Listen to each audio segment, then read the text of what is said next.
अप्रैल 1967 दूसरे पेज के मध्यांश में बात चल रही थी। इन आंखों से जो कुछ भी देखते हो वो कुछ भी नहीं रहेगा। इस दुनिया में हम जो कुछ भी इन आंखों से देखते हैं वो सब माया का पता है। ये मायावी दुनिया कुछ भी देखने में नहीं आएगी, सब चेंज हो जाएगा। बाकी नई दुनिया का तुम दिव्य दृष्टि से साक्षात्कार करते हो।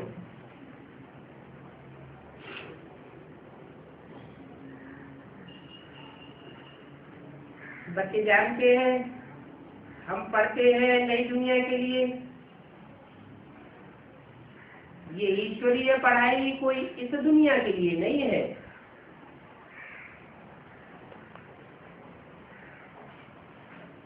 वो मनुष्यों के द्वारा जो पढ़ाइयाँ पढ़ाई जाती हैं वो इस दुनिया के लिए, इस जीवन के लिए है। और भगवान जो पढ़ाई पढ़ाते हैं वो भविष्य के जन्मों के लिए पढ़ाई पढ़ाते हैं। अभी संगम युग है,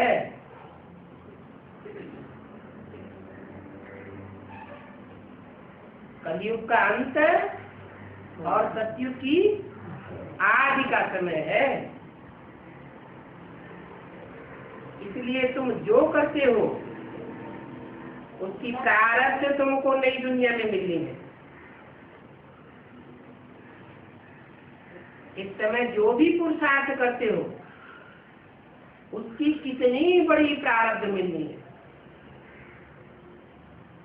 अब बेहद के बाप से बेहद सुख की प्रारब्ध मिलती है।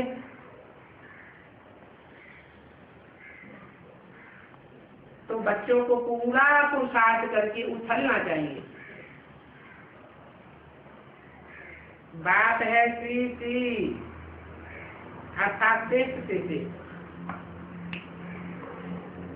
और उस श्रेष्ठ बाप से तुम बनते हो श्रेष्ठ देवता।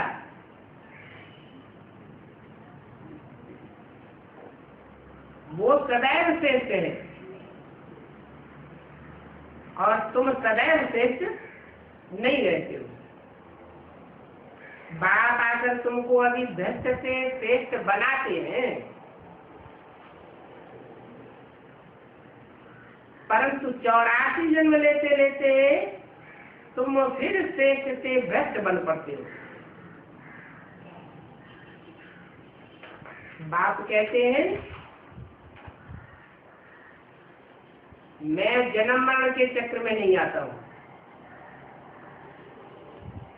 और तुम जन्म मरण के चक्र में आते हो। कौन से बाप कहते हैं? शिव बाप कहते हैं मैं जन्म मरण के चक्र में नहीं आता हूं। जिसमें प्रवेश करता हूं वह भी जो बेहद का जन्म मरण का चक्र है, निश्चय बुद्धि और अनिश्चय बुद्धि, इस चक्र में नहीं आता है। और सबको निश्चय अनिश्चय का चक्र चलता है। सब निश्चय अनिश्चय रूपी जन्म मरण के चक्र में डूबते उतराते रहते हैं। इसलिए मैं कहता हूं कि मैं भाग्यशाली रथ में प्रवेश करता हूं। क्या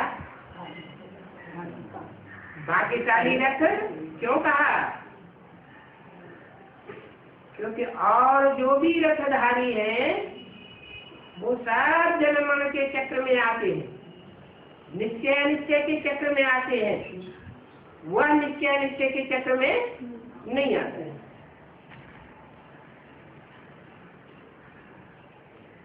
इस भाग्यशाली रथ को तुम बच्चों ने पहचाना है, दुनिया वालों ने नहीं पहचाना है, तुमने पहचाना है। परंतु तुम्हारा धार छोटा है। जिन बच्चों ने पहचाना है इस भाग्यशाली रथ को, उन बच्चों का धार बहुत छोटा है। छोटे धार को तूफान बहुत लगते हैं।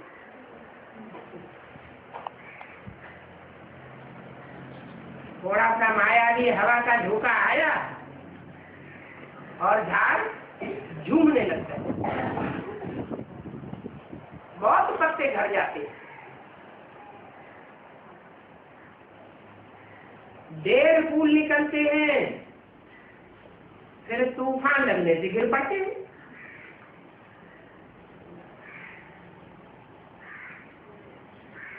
तो तूफान का असर छोटे झाड़ को बहुत होता है।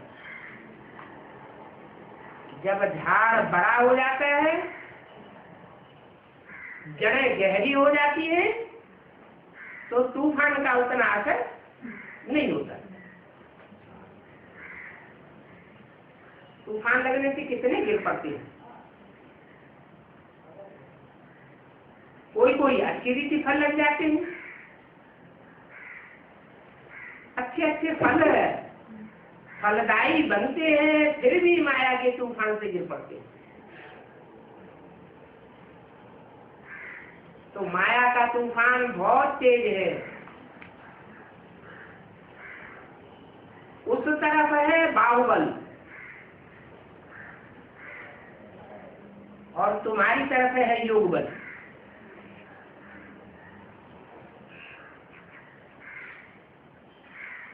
तुम योग भी नहीं कहो, तुम कहो याद का बल। ये याद का अक्षर पक्का कर देना चाहिए। वो सन्यासी लोग योग योग अक्षर कहते रहते हैं और तुम्हारी है याद चलते फिरते, चलते फिरते काम करते। तुम याद में रहते हो, उसको योग नहीं कहा जाता है। ये योग अक्षर सन्यासियों का नामी ग्रामी है।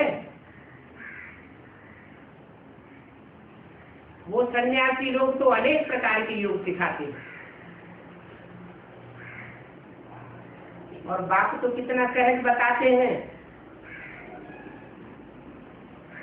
कि तुम देह नहीं हो, तुम ज्योति बिंदु आत्मा हो।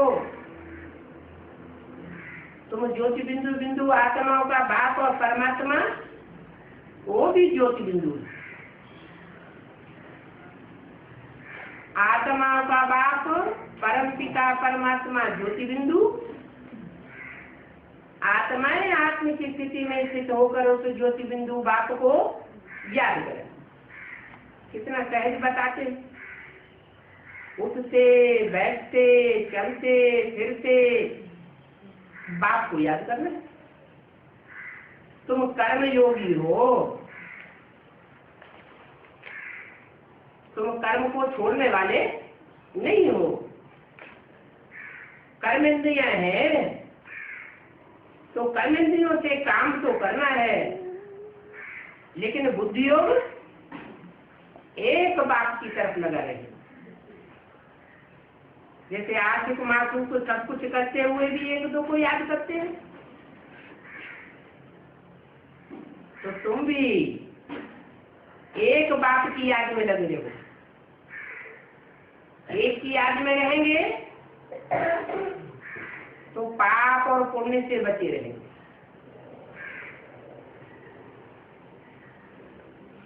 तुम भी आधा कल्प के आशिक हो। 63 जन्म से हो तो बाप को पुकारते आए, याद करते आए।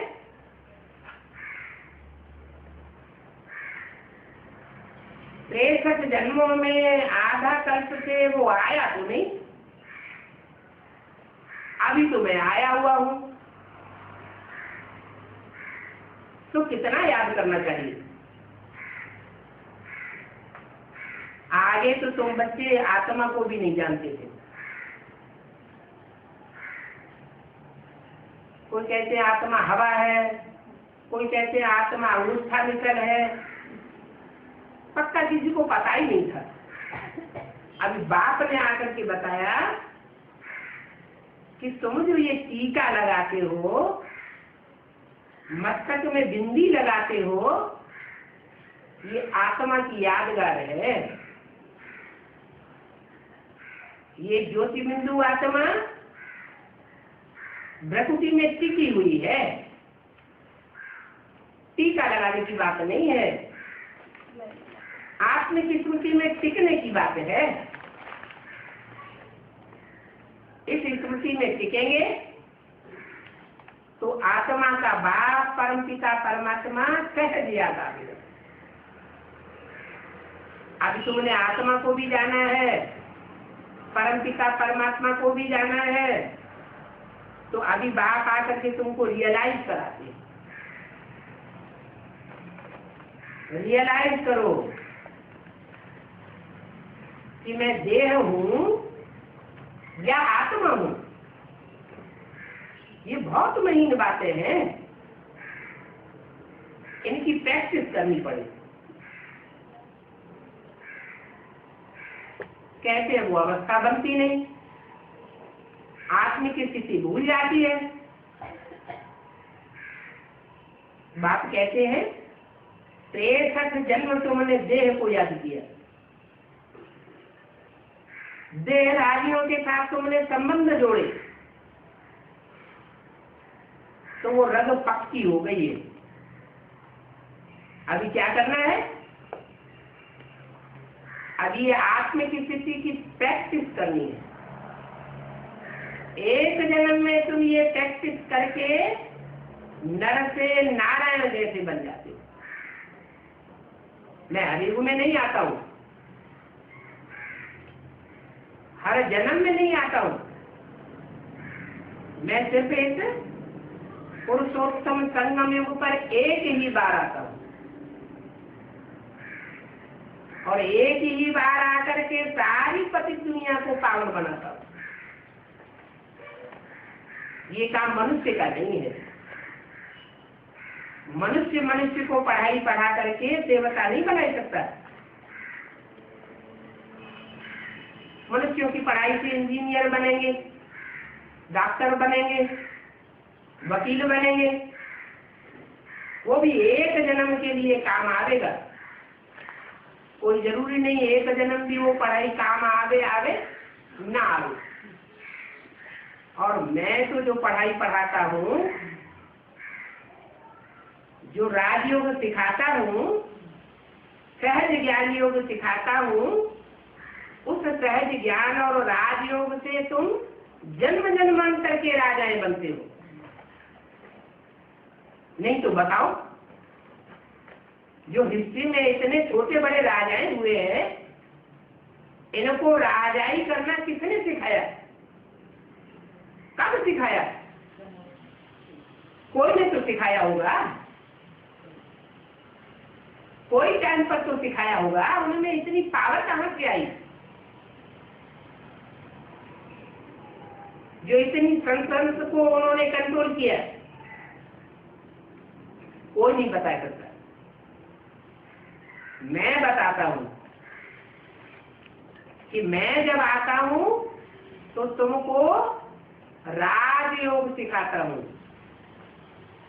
इंद्रियों को कंट्रोल करना सिखाता हूं, मन को कंट्रोल करना सिखाता हूं। कहते भी है, मन के हारे हार और मन के जीते जीत। मन कंट्रोल में हो जाए तो इंद्रियां स्वतः ही कंट्रोल में हो जाती। इसलिए प्रैक्टिस कराता हूं, अभ्यास पक्का करना पड़े। अमृत वेला अभ्यास के लिए बहुत अच्छा है। सूरज निकलने से 4 घंटे पहले तक अमृत वेला होता है। अमृत वेला 24 घंटे का फाउंडेशन वेला है। इस फाउंडेशन वेला में जितनी आत्मिक स्थिति की प्रैक्टिस पक्की कर लेंगे, सारा दिन अवस्था उड़ती उड़ती रहेगी, चढ़ती कला बनी रहेगी, हल्का पेन महसूस करेंगे,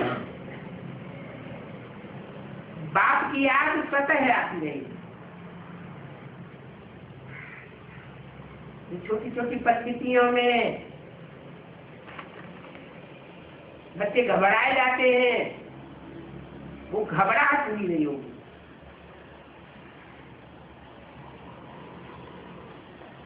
ये कच्ची में भी सतयुग का आदि का जो टाइम है, जिसे संगम युग कहा जाता है, कलयुग का अंत और सतयुग का आदि, ये बेहद का अमृत वेला है। इस अमृत वेले में जिसने पक्का पुरुषार्थ कर लिया, जागृत होते हुए पुरुषार्थ किया, थोड़ा भी अलबेलापन नहीं आने दिया, तो वो 84 जन्म आनंद में रह सकता है।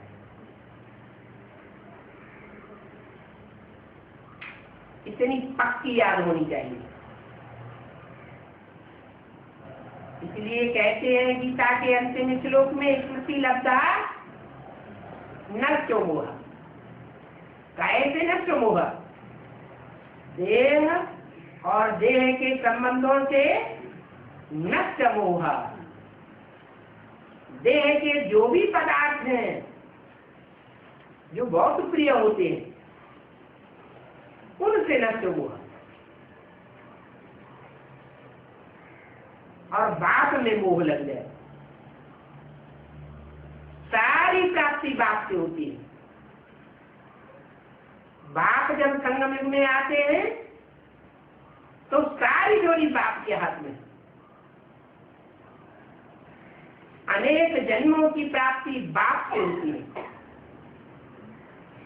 ये आत्माओं का बाप है, जो मनुष्यों के बाप में प्रवेश करता है। हर धर्म की आत्मा मनुष्यों के बाप को मानती है। क्रिश्चियन लोग एडम कहते हैं, मुसलमान लोग आदम कहते हैं, जैनी लोग आदिनाथ कहते हैं, हिंदू लोग आदिदेव कहते हैं। उस आदि पुरुष में मैं प्रवेश करता हूं।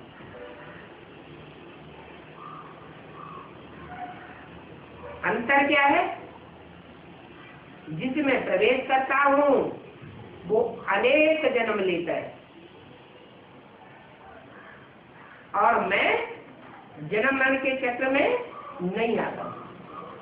मैं भी अगर जन्म मरण के चक्र में आने लगूं तो इस दुनिया का उद्धार करने वाला कोई नहीं। इसलिए मैं एक तुरीय आत्मा हूं और सब आत्माएं भोगी हैं, मैं अभोक्ता हूं। बल शरीर में प्रवेश करता हूं, बच्चों के साथ खाता हूं, पीता हूं, रहता हूं, खेलता हूं, सब कर्म बच्चों के साथ करता हूं, लेकिन कोई चीज में आसक्ति नहीं होती। बच्चों को संग का रंग लगता है। कौन से बच्चों को? जो भी आत्मा रूपी बच्चे हैं उनको संग का रंग लगता है, मेरे को कोई संग का रंग नहीं लगता। चाहे बड़े से बड़े धर्म पिताएं आए, इब्राहिम आए हो, बुद्ध आए हो, क्राइस्ट आए हो, गुरु नानक आए हो, सबको इस दुनिया में संग का रंग लगता है। संग का रंग लगने से नीचे गिरते हैं और उनके फॉलोअर्स भी नीचे गिर पड़ते हैं। मेरे को संग का रंग नहीं लगता, इसलिए कहता हूं कि मेरे को याद करो तो तुम नर से नारायण जैसे बन जाओगे, मनुष्य से देवता जैसे बन जाओगे। ये बहुत महीन बातें हैं, मोटी बुद्धि वाले इन बातों को नहीं समझ सकते क्या? जिन आत्माओं ने पूरे 84 जन्म लिए हैं, जो आत्मिक स्थिति में स्थित होने वाली है पुरुषार्थ करके, उनकी बुद्धि में ये बातें बैठती। समझना चाहिए ये देह कितनी बड़ी है और ये आत्मा कितनी छोटी है। झाड़ कितना बड़ा होता है और उसका बीज कितना छोटा होता है।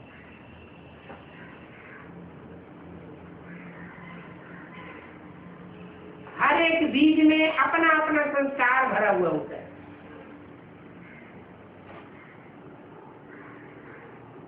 जैसे गेहूं का एक बोरा गेहूं देखने में सब एक जैसे दिखाई पड़ते हैं, और जब उनको बोया जाता है तो कोई में चौड़े पत्ते, कोई में पतले पत्ते, कोई में 10 दाने, कोई में 20 दाने, एक का आकार प्रकार मिले नहीं दूसरे से। ऐसे ही तुम आत्माएं भी बीज हो, वो जड़ बीज होते हैं और तुम चैतन्य बीज हो। उन जड़ बीजों में रोशनी नहीं होती है और तुम चैतन्य बीज रूप आत्माओं में रोशनी है। जो रोशनी इन आंखों से निकलती है,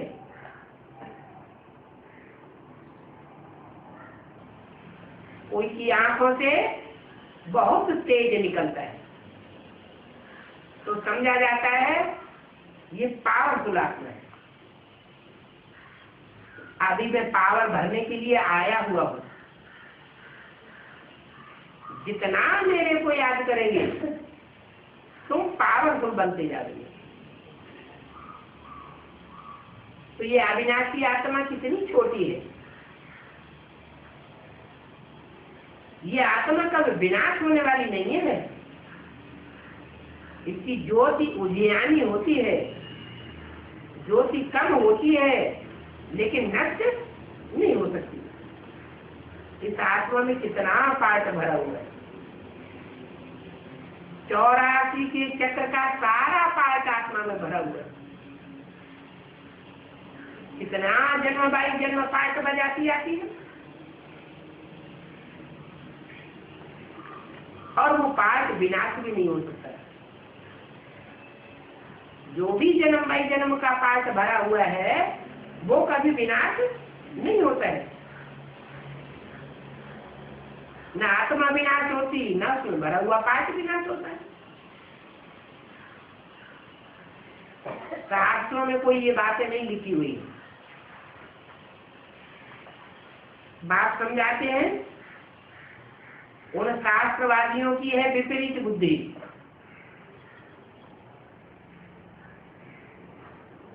तो शास्त्र किसने बनाए? मनुष्यों ने बनाए। जिस समय बनाए थे उस समय सृष्टि सात्विक थी, तत्व प्रधान थी। अभी तो ये सारी शक्ति कलयुगी तमो प्रधान है। उन शास्त्रों के मनमाने अर्थ कर दिए, मनमानी टीकाएं कर दी है, इसलिए शास्त्रों का सही अर्थ ही बिगड़ गया।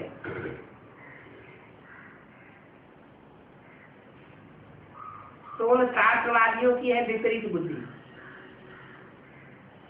शास्त्र लिखने वाले एक है या अनेक?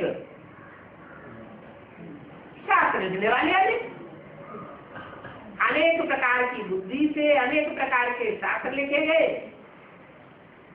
तो एक की बात न मिले दूसरे से।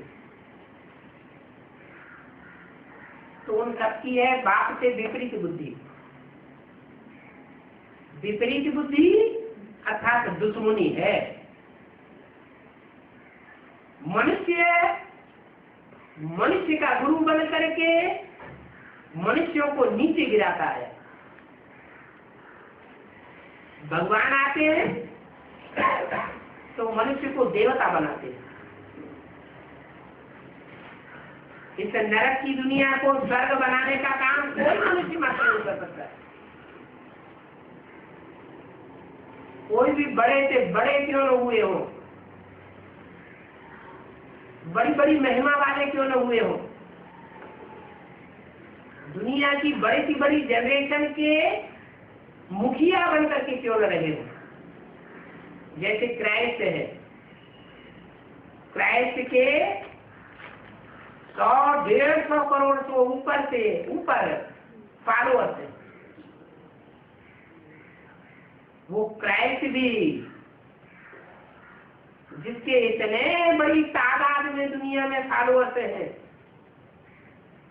वो भी शक्ति पर आकर के नीचे गिरता गया और अपने फॉलोअर्स को भी नीचे गिराता गया। सब नीचे गिरते हैं। ऊपर जाने का रास्ता किसी को मालूम ही नहीं। मैं ही आकर के बताता हूं कि तुम शांति धाम के वासी थे, तुम देह नहीं हो, तुम तो आत्मा हो। आत्मलोक में तुम्हें वापस जाना है। ये 5 तत्वों की दुनिया को अब छोड़ना है, क्योंकि ये 5 तत्वों की दुनिया तामसी बन गई। इसका विनाश अब चंभावी है। ऐसा भावी को कोई टाल नहीं सकता। इसलिए शंकर को निमित्त बनाया हुआ है। इस बात के लिए शंकर द्वारा विनाश, ब्रह्मा द्वारा स्थापना, शंकर द्वारा विनाश और विष्णु द्वारा पालना गाई हुई। ये एक समय की बातें हैं। शंकर का नाम लेते हैं तो कहते हैं हर हर बम बम। ये बम बम का शब्द क्यों जुड़ा हुआ है? जरूर जब आते हैं तो इस सृष्टि पर बम बनाए जाते हैं। इस दुनिया का विनाश करने के लिए बम चाहिए। आज से 70 साल पहले तो लोगों की बुद्धि में एटम बम का नाम निशान भी नहीं था। भगवान आते हैं तो पुरानी दुनिया के विनाश की सामग्री भी तैयार कराते हैं और नई दुनिया की स्थापना के लिए नया ज्ञान आकर के सुनाते हैं। ये नया ज्ञान किसी की बुद्धि में होता नहीं। सबकी बुद्धि में वही शास्त्रों का पुराना ज्ञान। परमात्मा सर्वव्यापी है। बात कहते हैं कैसे हो सकता? मैं तो एक व्यापी है बन करके ज्ञान सुनाता हूँ। एक व्यापी बनूं तब तो गीता ज्ञान सुनाऊं। सर्वव्यापी बनूंगा तो गीता ज्ञान कैसे सुनाऊंगा? और सर्वव्यापी समझने से बुद्धि भटकेगी या एकाग्र होगी? भटक जाएगी। कभी इसको भगवान माना, कभी उसको भगवान माना, इस गुरु को भगवान माना, उस गुरु को सदगुरु माना, तो बुद्धि भटक जाएगी। मैं कहता हूं मैं तो एक ही मुकद्दर में प्रवेश करता हूं। वो भूत प्रेत होते हैं, उनका भी मुकद्दर घोड़ा होता है। वो भूत प्रेत सब में नहीं प्रवेश करते। उनका जिसके साथ जो हिसाब किताब होता है उनमें प्रवेश करके पाठ में जाते हैं। वो धर्म पिताएं होते हैं, इब्राहिम बुद्ध टाइप गुरु नानक, वो भी आते हैं तो प्रवेश करते हैं। जैसे क्राइस्ट आया तो जीसस में प्रवेश किया। जीसस की आत्मा अपनी और क्राइस्ट की आत्मा अपनी। ऐसे ही वो धर्म पिताएं तो नंबरवार ऊंचे हैं और मैं तो ऊंच से ऊंच हूं। वो धर्म पिताएं भी उसे एक गॉड फादर की तरफ इशारा करते हैं। क्या वो धर्म पिताएं अपने को गॉड फादर नहीं कहते, इशारा करते हैं। माना गॉड फादर अलग है, जो ऊंच से ऊंचे है। जरूर ऊंच से ऊंचा आएगा तो ऊंच से ऊंच धर्म स्थापन करेगा। और जो धर्म है वो बाद में आते हैं। बाद में आने वाले धर्म पिताएं बाद वाले धर्म स्थापन करते हैं। मैं जो इस सृष्टि में पहले आता हूं और पहले नंबर का धर्म स्थापन करता हूं। इसलिए अल्लाह अव्वल दीन की कहानी प्रसिद्ध है। अव्वल दीन माना अव्वल नंबर का धर्म स्थापन करने वाला। वो है देवी देवता सनातन धर्म। मनुष्यों ने जो धर्म स्थापन किए उनकी 2500 वर्ष की हिस्ट्री। 2500 वर्ष के अंदर सभी धर्म आ गए।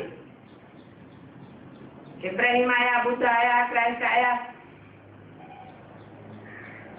जो सारे संसार में फैले हुए। लेकिन 2500 वर्ष से पहले की हिस्ट्री का किसी को पता नहीं। वो हिस्ट्री मैं आकर के बताता हूं। 2500 वर्ष में मनुष्यों के द्वारा जो धर्म स्थापन हुए वो नारकीय धर्म है। नरक की दुनिया के स्थापन किए हुए धर्म है।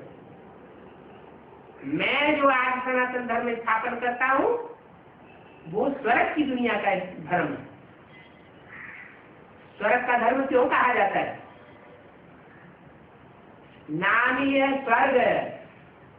स्व माने आत्मा, ग माने गया। क्या जो स्वर्ग की दुनिया में जो भी मनुष्य मात्र होते हैं वो कौन सी स्थिति में जाते हैं? स्व स्थिति में स्थित हो जाते हैं। इस स्व स्थिति का गायन है स्वर्ग। और मनुष्यों के द्वारा जो कुछ किया जाता है उससे बनता है नरक। नर माना मनुष्य, का माना करने वाला। नर क्या करता है? नरक करता है। नर है नरक बनाने वाला।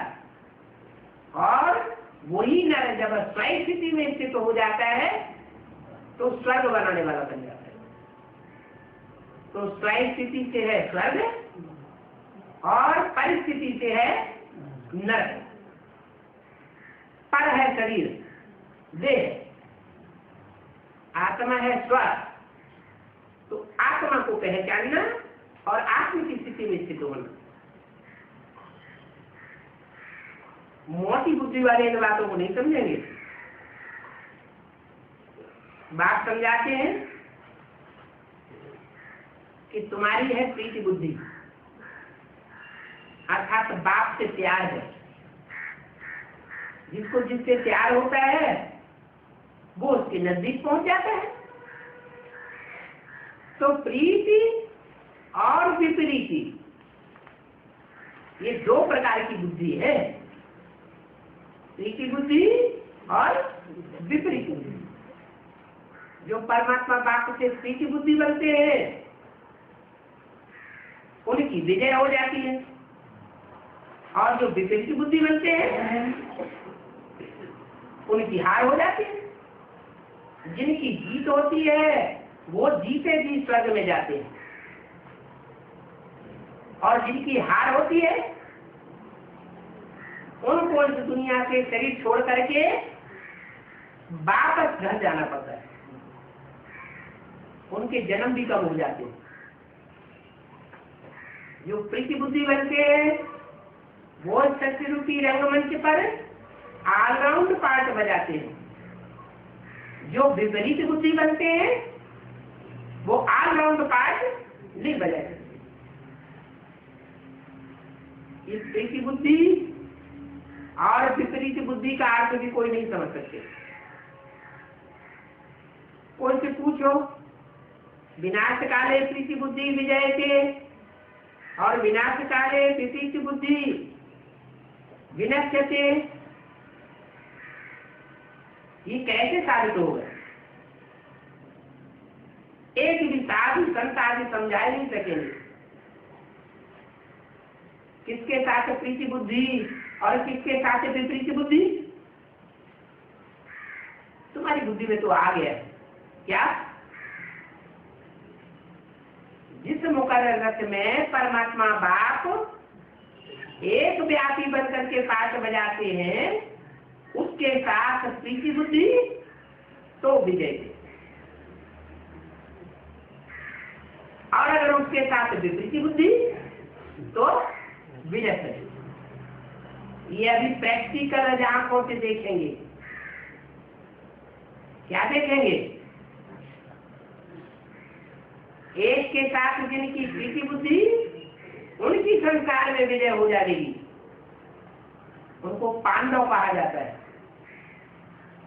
और एक के साथ जिनकी विपरीत बुद्धि वो कौरव संप्रदाय और यादव संप्रदाय, उनका विनाश होना है।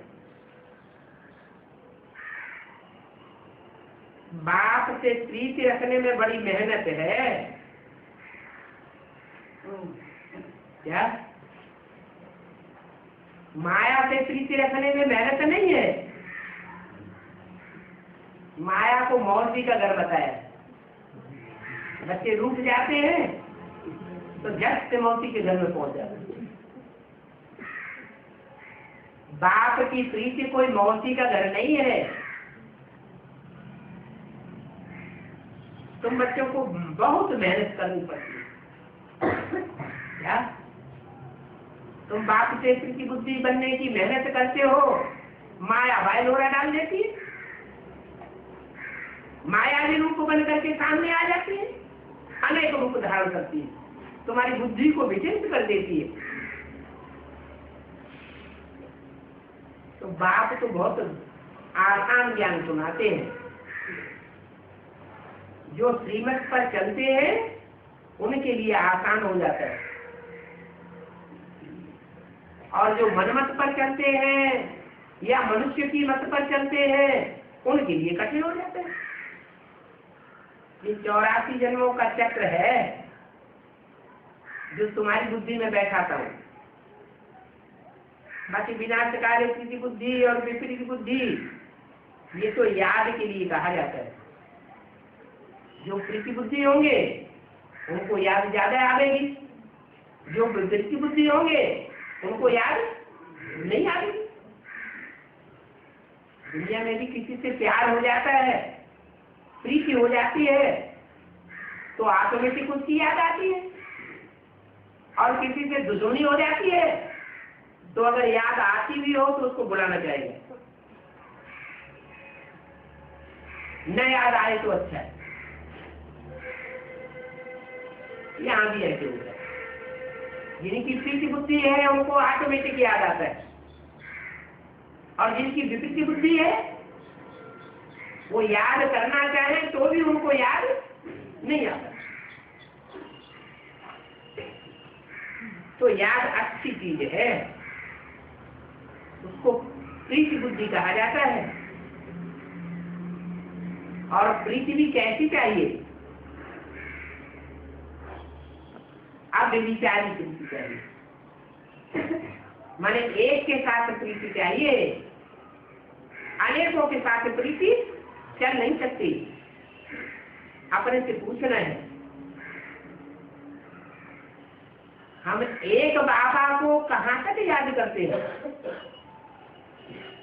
एक बाबा की याद में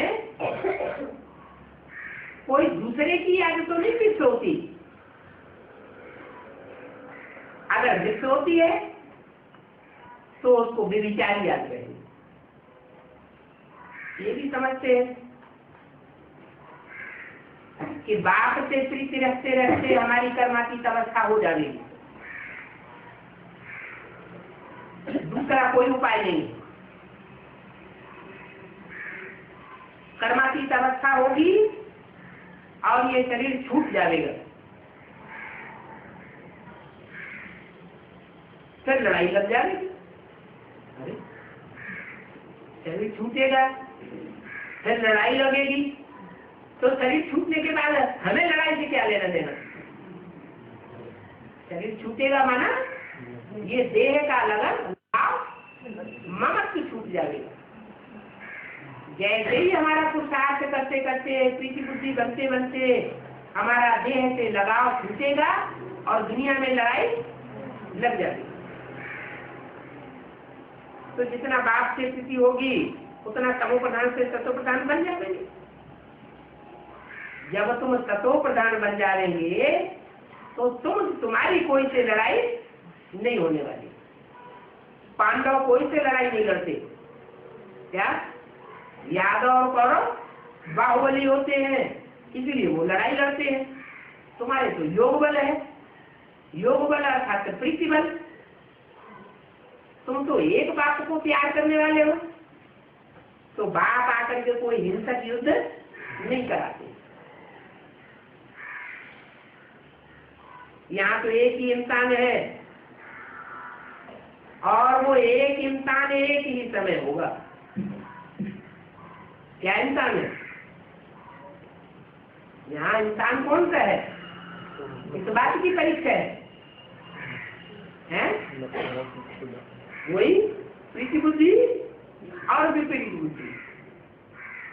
प्रीति बुद्धि होंगे तो दुनिया से मोह नष्ट हो जाएगा, और एक से विपरीत बुद्धि होंगे तो देहधारियों से लगाव लगा हुआ पड़ा होगा। जब सबकी प्रीति बुद्धि हो जाती है तुम बच्चों में जब सबकी प्रीति बुद्धि हो जाती है तो फिर लड़ाई लग पड़ती है, विनाश हो जाता है। तब तक छोटे मोटे झगड़े आगे लगते रहेंगे, रिहर्सल होती रहेगी। मनुष्य तो जैसे बिल्कुल बंदर बुद्धि है, इन बातों को विलायत वाले भी कुछ समझते हैं। वो भी जानते हैं कि एटम बम बन चुके हैं तो मौत जरूर है। कोई मना नहीं कर सकता। ये खौफनाक सामग्री कैसे बनी हुई है, कौन इसका प्रेरक है? इतनी खौफनाक सामग्री बनी हुई है और कौन इसको बनाने के लिए प्रेरणा कर रहा है? समझते कोई प्रेरक है जो हमसे ये बनवाते हैं, परंतु कर ही क्या सकते हैं?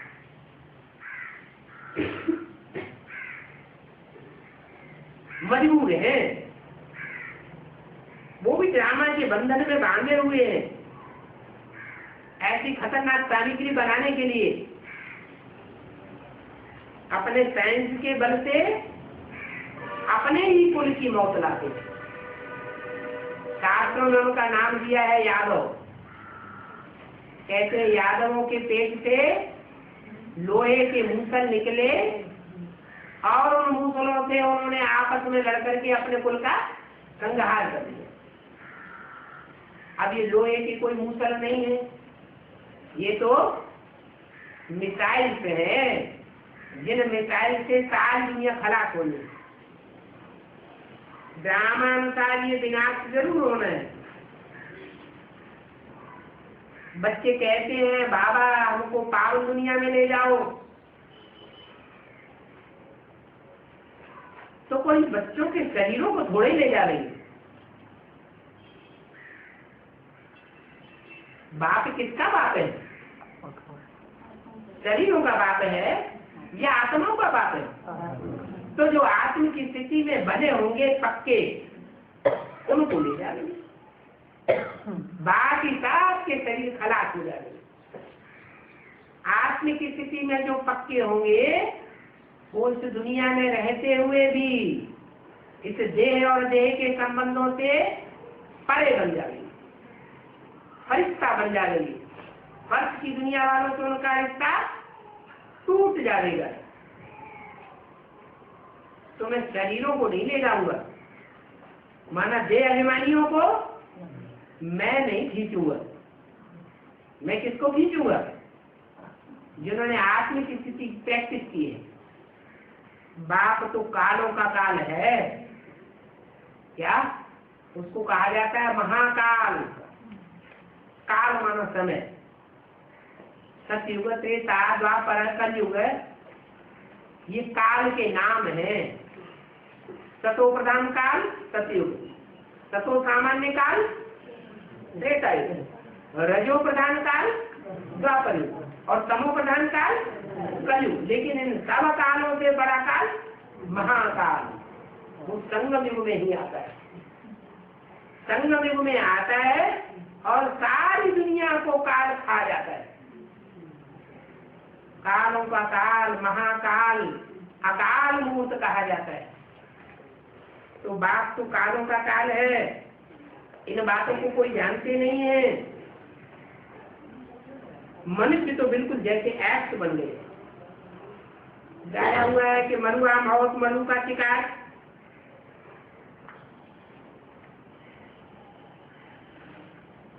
शिकारी शिकार करता है तो जानवर की तो मौत हो जाती है,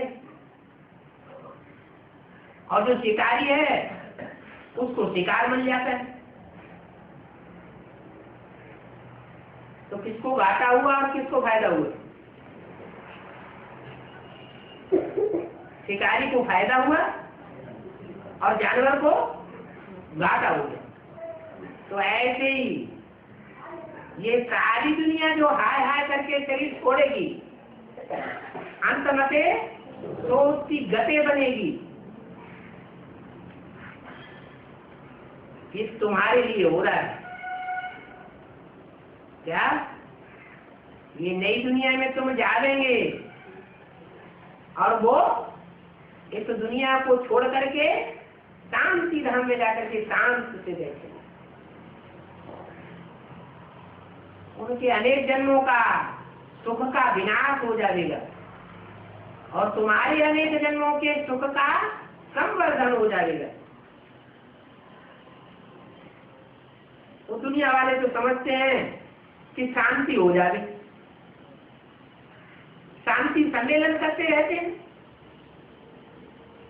शांति सम्मेलन करते रहते हैं, यज्ञ आदि करते रहते हैं और दुनिया में अशांति अशांति बढ़ती रहती है। तो इस दुनिया में क्या सर्व शांति स्थापन होगी? दुख और शांति बढ़ेगी, बढ़ती जा रही है, या दुख अशांति कम होगी?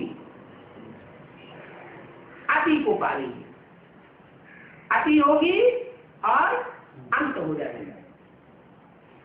इसलिए कोई को भी चक्र के ऊपर ले जाकर के समझाओ, कैसे सतयुग के बाद त्रेता, त्रेता के बाद द्वापर, द्वापर के बाद कलयुग, ये 4 अवस्थाओं की एक सच्ची पसार होती है। दुनिया की कोई भी ऐसी चीज नहीं है जो 4 अवस्थाओं से पसार न हो।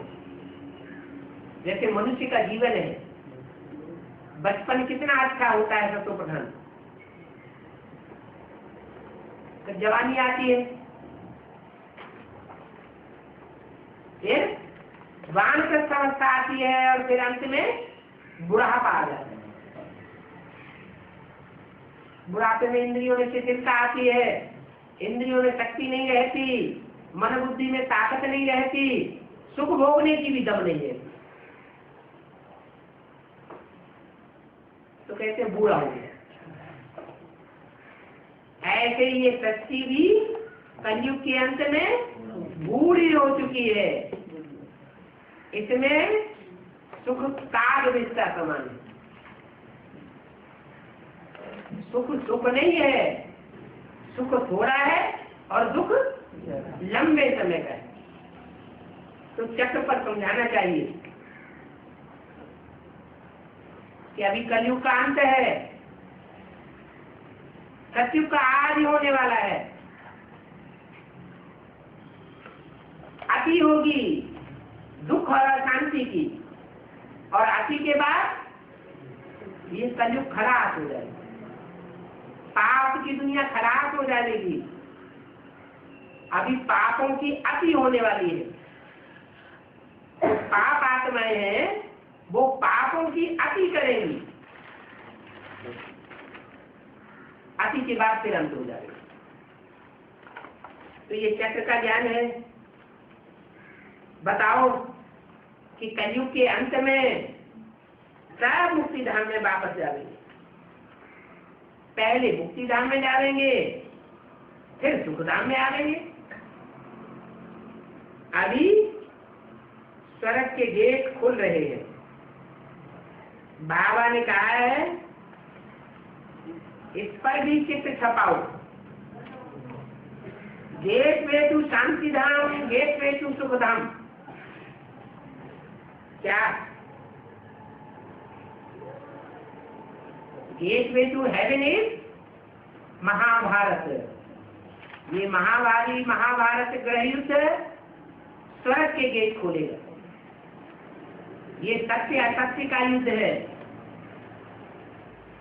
जो सत्य के लिए युद्ध करेंगे, ट्रुथ गॉड फादर के लिए युद्ध करेंगे, वो स्वर्ग में जाएंगे।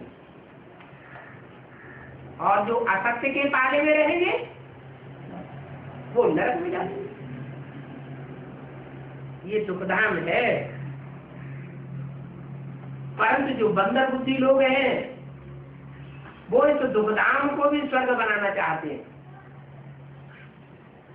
अरे ये दुखधाम में स्वर्ग बनेगा क्या? दुनिया में बीमारियां बढ़ती जा रही हैं कि घटती जा रही है?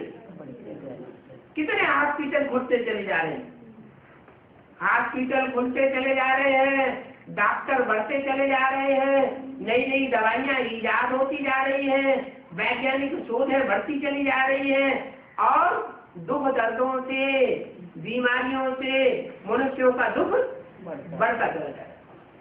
तो इस दुनिया में स्वर्ग बनेगा क्या? इस दुनिया में स्वर्ग बन ही नहीं सकता है। और चाहते हैं कि मौत न हो। अरे मौत न हो तो ये दुनिया की आबादी बढ़ेगी कि घटेगी? आबादी तो बढ़ती जा रही है ना। इस आबादी को कितना भी प्रयत्न करें तो भी आबादी को कोई रोक नहीं सकते। क्यों नहीं रोक सकते? क्योंकि जो असली इलाज है काम, क्रोध, लोभ, मोह, अहंकार को जीतने का, वो तो कोई करता ही नहीं। काम क्रोध बढ़ता चला जा रहा है, काम विकार बढ़ेगा तो दुनिया की पॉपुलेशन भी बढ़ेगी। बाप आकर समझाते हैं, बच्चे ये काम महाशत्रु है, ये काम पर तुम जीत पाएंगे तो काम जीते जगत जीत बनेगी। काम के ऊपर जीत पाई तो क्रोध और लोभ और मोह और अहंकार स्वतः ही जीत हो जाएगी। इसलिए बाप समझाते हैं कि विकारों पर जीत पाना है तो अपन को आत्मा समझो। देह समझने से विकार बढ़ते हैं और आत्मा समझने से विकार घटते हैं। जितनी प्रैक्टिस करेंगे आत्म की स्थिति में स्थित होने की, उतना देह के अंदर जो भी विकार है, इंद्रियों के अंदर जो भी विकृति आती है, वो सब शांत हो जाएगी। इंद्रियां ही शांत हो जाएगी। पुरुषार्थ करते करते तुम्हारा वायुमंडल शुद्ध हो जाएगा, वातावरण चेंज हो जाएगा, दृष्टि चेंज हो जाएगी और सुख शांति तुम्हारे पीछे पीछे भागेगी। जो दुनिया में विनाश बर्पा होने वाला है, उसमें खुदा के बंदे सुख शांति में रहेंगे और जो खुदा के बंदे नहीं बने, उनकी दुख और अशांति बढ़ती ही जाएगी। क्योंकि तो दुनिया है ही दुखदाम। तो बाप आकर के कैसे शांति धाम सुखधाम के गेट खोलते हैं, ये तुम बच्चे ही समझ सकते हो। कोर्टों में कोई मुश्किल है जो इन बातों को समझते हैं। तुमको प्रदर्शनी समझाने में कभी दिल शिकस्त नहीं होना चाहिए। कितने को हमने ज्ञान रत्नों की प्रदर्शनी दिखलाई और किसी की बुद्धि में नहीं बैठता। बाप कहते हैं जब समय आएगा तो लोग तुम्हारे पीछे पीछे भागेंगे, हमको भी कुछ करना लाना दे दो। इसलिए बताते हैं ये मुसलमान भीख मांगेंगे। क्या ज्यादा ज्ञान कौन से धर्म में है? हिंदू धर्म में बहुत ज्ञान है। और ज्ञान के नाम पर अंधश्रद्धा कौन से धर्म में है? सबसे ज्यादा इस्लाम धर्म में अंधश्रद्धा ही अंधश्रद्धा। तो पहले से ये इस्लामी मरेंगे। ये ज्ञान का बहुत तिरस्कार करते हैं, ज्ञान की बातों को सुनना भी नहीं चाहते, कान में उंगली दे करके रहते। कहते हम तो भगवान को याद करते। अरे भगवान को तुम क्या याद करेंगे? तुम भगवान को जानते ही नहीं, तुम पहचानते ही नहीं। तुम तो कान में उंगली दे लेते हो, सुनना ही नहीं चाहते। तो जब पहचान ही नहीं है, ज्ञान ही नहीं है, तो याद किसको करोगे? चिल्लाते हैं जोर से। हिंदू लोग भी आज उनको अनुसरण कर रहे हैं। हिंदू लोग बड़े बड़े कीर्तन करते हैं, जोर मजीरा बजाते हैं, जोर जोर से चिल्लाते हैं, हे पतित पावन आओ। लेकिन भगवान तो इन बातों को सुनता है क्या? है? देर तक जन्म जन्मांतर परमात्मा को पुकारते चले आए, क्या उसने सुना? वो मन की आवाज सुनता है या शरीर की आवाज सुनता है? तो मन को कैसे एकाग्र किया जाए, जो आवाज इस तक पहुंचे, वो कोई जानता ही नहीं। बाप आकर बताते हैं कि तुम्हारी मन बुद्धि रूपी आत्मा कैसे एकाग्र हो सकती है, जिससे तुम्हारी आवाज विनाश के टाइम पर 1 सेकंड में बाप के नजदीक पहुंचेगी। क्या? जैसे टेलीफोन का बटन दबाते हैं, मोबाइल का बटन दबाते हैं और कनेक्शन जुट जाता है, ऐसे ही ये मन बुद्धि का बटन दबाने में जब तुम एक्सपर्ट हो जाएंगे अभी विचारी याद के बल से, तो विनाश के काल में ये बहुत काम आएगा। चारों तरफ दुनिया में हाहाकार हो रहा होगा, कोई किसी को बचाने वाला नहीं होगा। जिनका कनेक्शन उस बाप के साथ होगा उनको सहयोग मिल जाएगा। जैसे मिलिट्री होती है, तो मिलिट्री में जिसका कनेक्शन होता है ऊपर के ऑफिसर के साथ, तो उसको सहयोग मिल जाता है। यहाँ तो एक ही ऊंचे से ऊंचा ऑफिसर है, एक शिव बाबा, दूसरा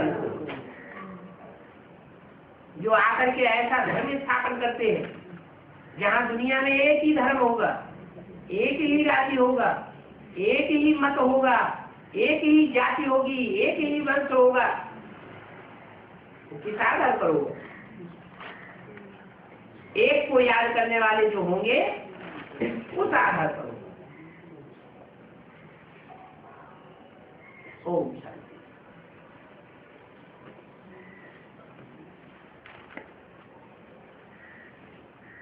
याद में मुख्य बात क्या चाहिए? याद तो चाहिए, लेकिन मुख्य बात तो उसमें कैसी कैसी याद चाहिए? अब विचार याद चाहिए। परंतु माया बुलाए देती है।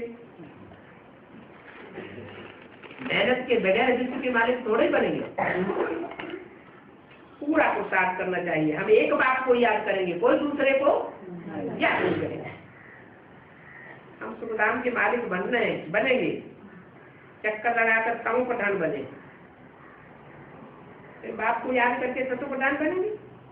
हमने ये चक्कर अनेक बार लगाया है। क्या? सत्युग त्रेता द्वापर कलयुग, और कलयुग के बाद फिर सत्युग। एक बार चक्कर नहीं लगाया है। तो जो अनेक बार किया हुआ काम है वो सहज होना चाहिए या कठिन होना चाहिए? सहज है। बाप को याद करना है और तो कुछ नहीं बताते। क्या? जिसको सारी दुनिया याद करती है। क्या 500 करोड़ की दुनिया में कोई ऐसा है जो बाप को कभी याद नहीं करता हो? जो नास्तिक से नास्तिक आत्माएं हैं, जब एटम बम फटने लगेंगे, विनाश सामने खड़ा हुआ दिखाई देगा, तो वो भी गॉडफादर को याद करेंगे।